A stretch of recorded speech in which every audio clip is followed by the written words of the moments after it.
Step up and be a proper daughter-in-law. Care for your husband and in-laws, not for your parents. Really? As a daughter-in-law, do I really have to sever all connections with the parents who raised me? That doesn't make sense. I'm going to shake up that outdated mindset. My name is Julie. I'm a 56-year-old woman, recently horrified by the sight of deep laugh lines appearing.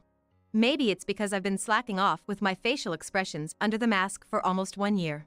I remember venting my stress by making exaggerated faces under my mask when an annoying colleague made snide remarks. Maybe that was the cause. I need to make sure not to forget to put on my mask and accidentally show my irate face to my colleagues. Back in my 20s, when I didn't have any laugh lines or wrinkles on my forehead, I married my husband Frank, who is 3 years older than me, and gave birth to our daughter, Abby. With the pregnancy and birth, my environment changed drastically. Frank, who was a kind man, started to spout possessive lover-like phrases like, "Who's more important to you, me or our child?"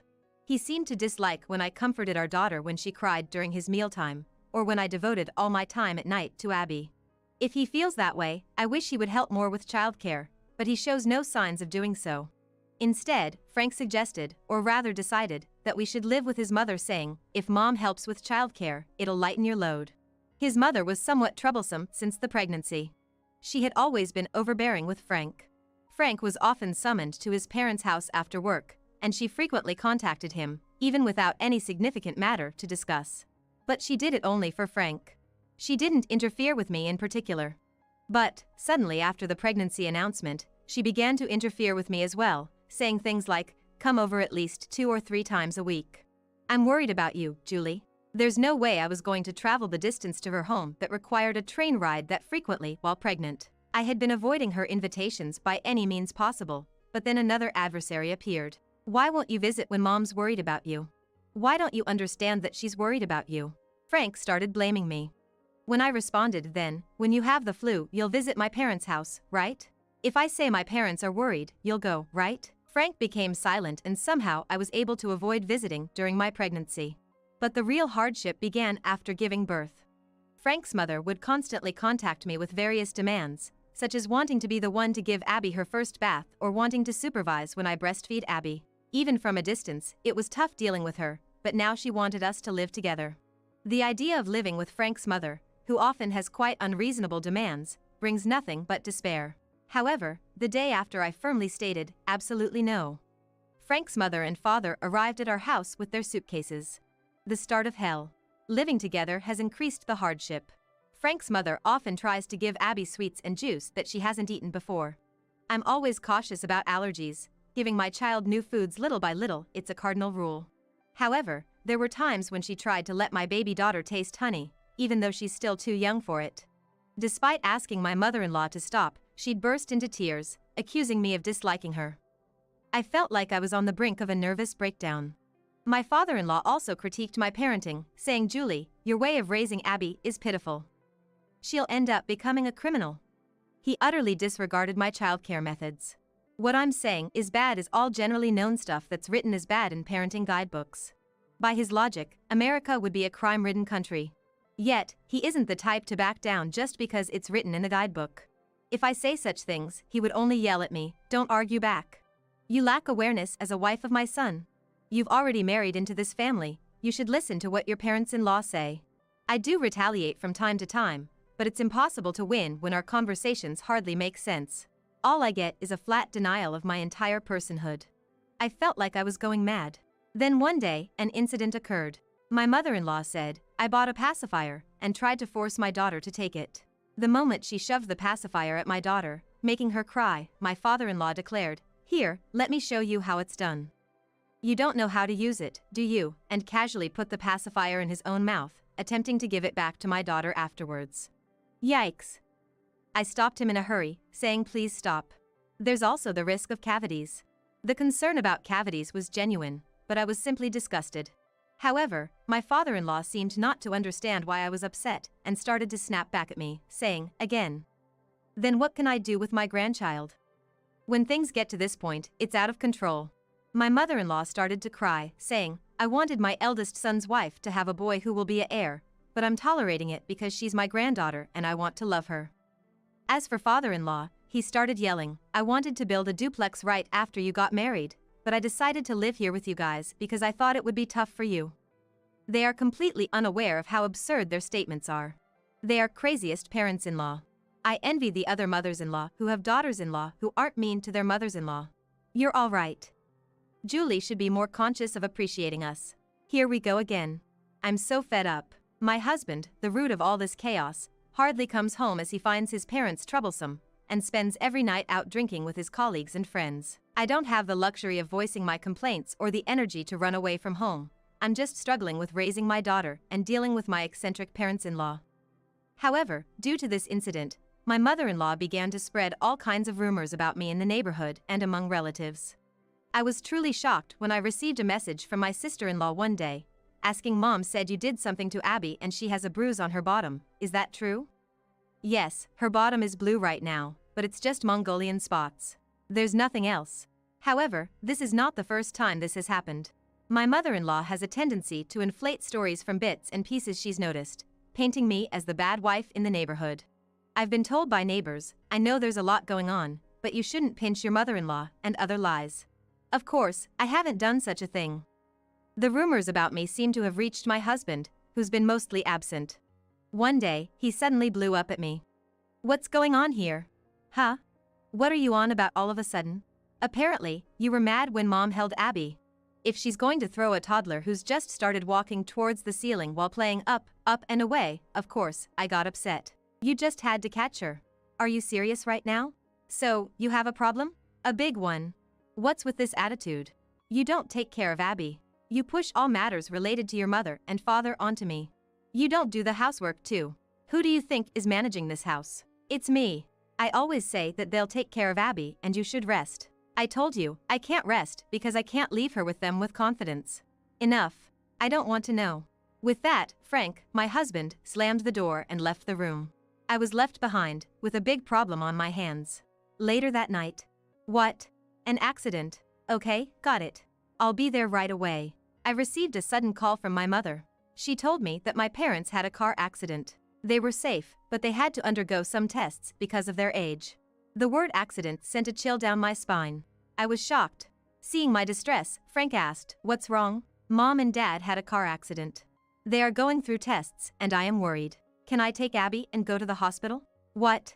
Frank and his parents looked at me as if I were saying something absurd. If they're not dead, you don't need to go. What?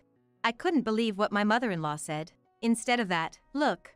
Dinner is not ready yet. Hurry up and do the housework. You have a husband and family to care for. You lack awareness. Stop relying on others. For some reason, there was applause from Frank and his dad. Hurry up and prepare the dinner. If you have a problem with what Mom says, we'll get a divorce. Frank had a smug grin on his face as if he was trying to assert his dominance. Divorce? Is that their ace in the hole? How naive can they be? But I probably don't need to argue anymore. They themselves are suggesting a divorce. All right, I understand. Here you go. I pulled out a paper from a drawer and handed it to Frank. His eyes widened as he looked at me and the paper alternately. What's this? Just as you wished, I am divorcing you. I've had enough of living in this mess. I've been in contact with a lawyer and got this application for divorce. Frank's parents, who were trying to peek at the paper, what they gasped. Julie Smith. Divorce is not something you do so easily. She called me by my full name in front of the certificate. I knew you were a hard-hearted woman, but if you're this stubborn, no one will love you. My father-in-law also started his irrelevant sermon. It was your son who mentioned divorce so casually. I'm absolutely going to the hospital to see my parents, I said. Then leave Abby here. She's our granddaughter, shouted my mother-in-law. No, I gave birth to her, I won't. Leaving her with you all would shorten her life. If I knew you were going to be such a horrible daughter-in-law, I would never have let my son marry you. You'll taint Abby too, being a mother like you. Ah, here we go again. Even when I saw my mother-in-law start to cry, all I could think was, how impressive it is that she can retain so much water to cry. You're the one who said it.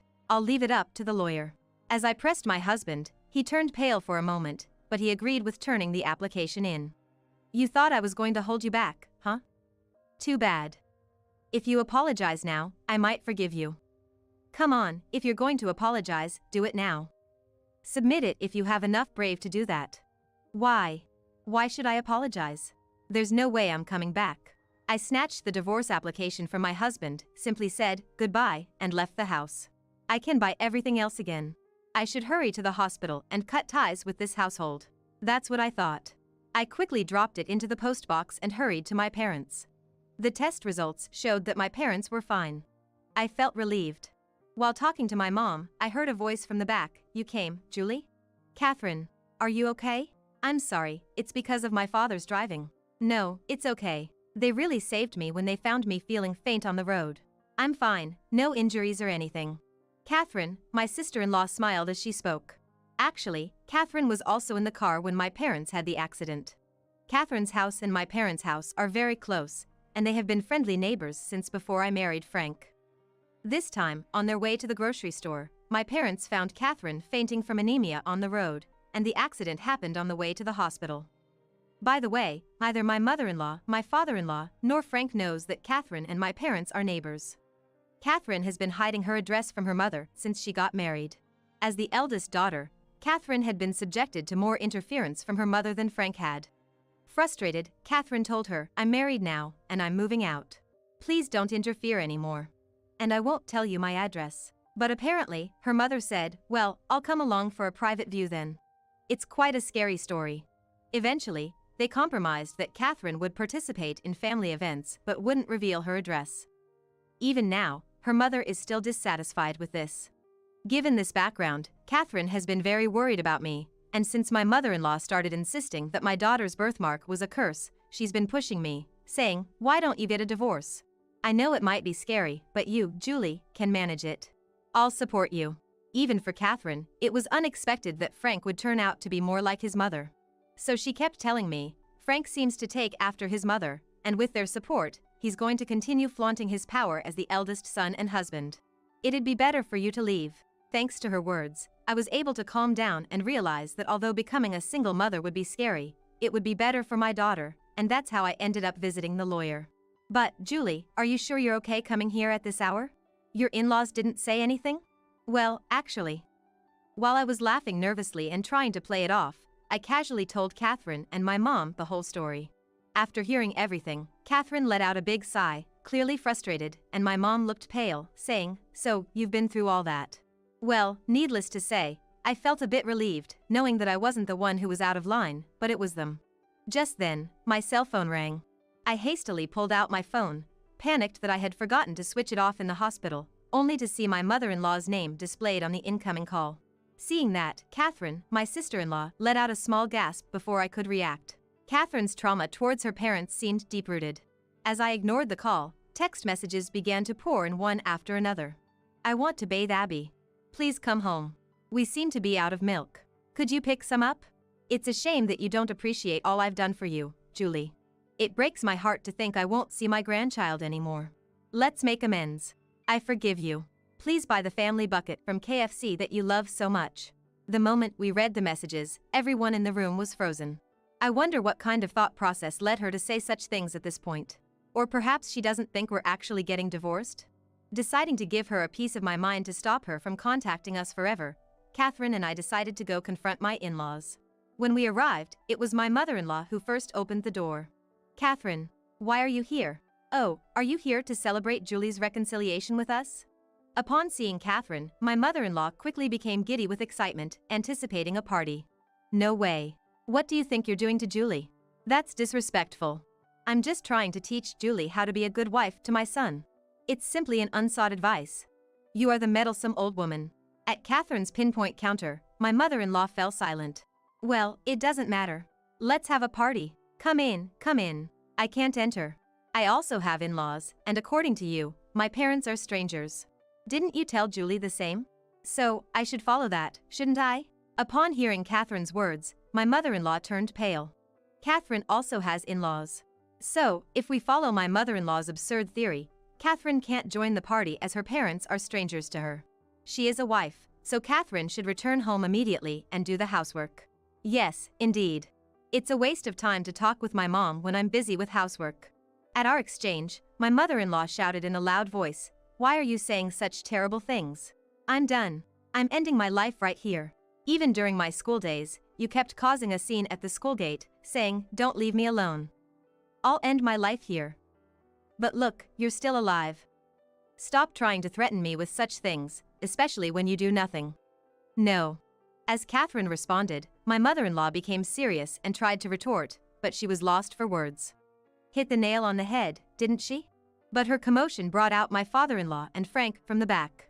What are you two doing tormenting your mother? My father-in-law yelled. Frank, thinking I came back for a reconciliation, looked self-satisfied and smirked. You came back pretty fast. Gross. Hey. Because of Julie, even Catherine has turned into a bad woman. She's saying she can't even eat a meal with me. Upon hearing that, my father-in-law widened his eyes, glared at us, and said, "Who the hell do you think you are, acting like this when someone is generous enough to forgive you and not insist on a divorce? Actually, when you stopped us from going to the hospital and it led to a divorce, Catherine was in the car with my parents." Wait, what? It's true that I was worried about my own family, but as a sister-in-law, I was also concerned about Catherine, who was in the car with my parents. So, your thinking was to prioritize household chores over Catherine's accident, right? I asked, flashing a smile. The color drained from the faces of my mother and father-in-law. But, we didn't know that Catherine was in the car. You started lecturing me about household chores before I even had a chance to tell you. That was a lie. I had decided not to mention Catherine because they thought they would be asked, why was Catherine with your parents?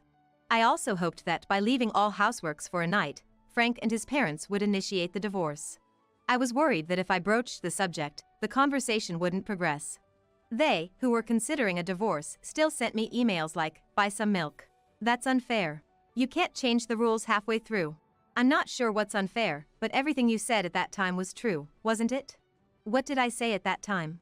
My mother-in-law looked bewildered. You told me to think of your own family as strangers when I have in-laws. Here's a comment from Catherine. What? My sister-in-law flashed a smile at my bewildered mother and father-in-law. As I said earlier, I'm also a wife of a man now, so I'm going to cut off all ties with this house. I consider my own family strangers. No way. My mother and father-in-law were lost for words. My husband was also astonished. Coincidentally, I've already decided to move out of this town. I won't be attending family events anymore. This is it. Wait, Catherine.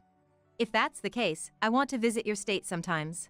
There's no way I'm going to invite you over in this situation. Are you out of your mind? My sister-in-law, who had been unable to assert herself due to her ties to her parents, seemed to have made a decision following my divorce. Well, that's fine, Mom. We still have Julie and Abby. Don't be freaking out too much. That's right. Forget about the ungrateful Catherine. Right, Julie, Abby. My husband and father-in-law said, turning to me with a smile. Are these people stupid? They are a ridiculously dense family. I've already filed for divorce. Unlike Catherine, neither of you is related to me anymore. It's beyond the issue of cutting ties. I've become a complete stranger. What? Don't lie. You can't submit the paper at night. My father-in-law yelled. Well, I just dropped into the post box. It will take some time to be received, but I have no intention of retracting my application, so it's a divorce.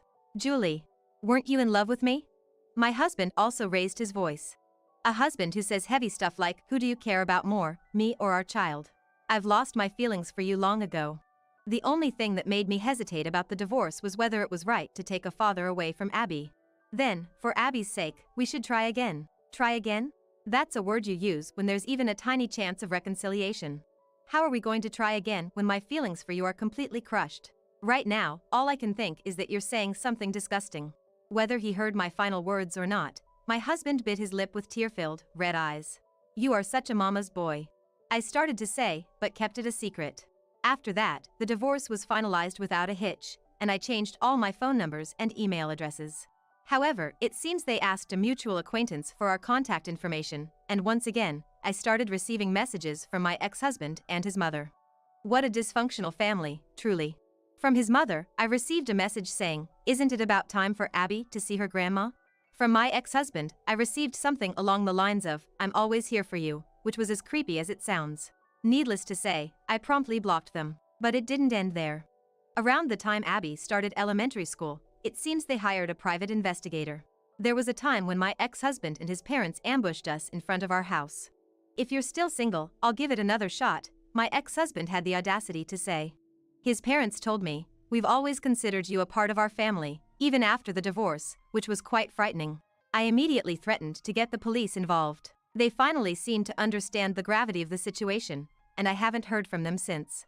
I still have a relationship with Catherine, but she's been stalked by a private investigator too. Shockingly, her mother once tried to pick up Catherine's child from daycare pretending not to know anything.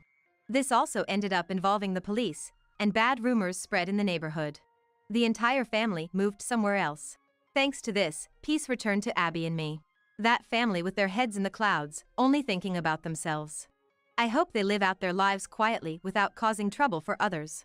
It's been nearly 30 years since that commotion. Now, Abby is married to her childhood friend, and they recently had a baby. I was worried that Julie might follow in my footsteps. But since they were young, their parents have been very kind to her, and they've established a good relationship. More importantly, despite the prejudice against single-parent families back then, they never held any bias and let their children play together, which speaks volumes about the quality of their family. I don't think I have to worry. I've been taking turns with their family in taking care of my grandchild, and I'm completely smitten with the adorable and honest little girl. She even wears the clothes I make for her, and I adore her so much it feels like my heart could burst. Maybe even wear a miniskirt and show off a bit. Just kidding, I wouldn't really do that. But this year, I do plan to put a bit more effort into dressing up. I've been so caught up in life that I haven't taken care of myself. Here's to enjoying life with a youthful spirit.